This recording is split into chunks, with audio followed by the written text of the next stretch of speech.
Hello all! ఈరోజైతే నేను fish fry చేశానన్నమాట. అది కూడా ఓవెన్‌లో చాలా తక్కువ ఆయిల్‌తో చేశాను. ఇంతకీ మీ ఇంట్లో ఓవెన్ ఉందా?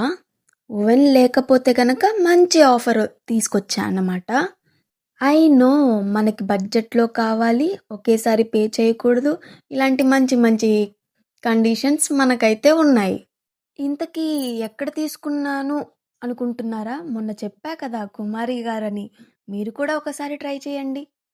నిజంగా చాలా క్రిస్పీగా, టేస్టీగా వచ్చాయండి ఫిష్ మాత్రం. అదిరిపోయిందని చెప్పాలి. ప్రాసెస్ అంతా నార్మలే. జస్ట్ క్లీన్ చేసిన ఫిష్‌లోకి సాల్ట్, పెప్పర్, పసుపు, కారం, అల్లం వెల్లుల్లి పేస్ట్ ఇంకా కొంచెం నిమ్మరసం కలిపి మ్యారినేట్ చేసుకొని 1 అవర్ పక్కన పెట్టేసుకొని ఓవెన్‌లో ఫ్రై చేసుకోవడమే. అంతే simple. Thank you for watching. Please subscribe.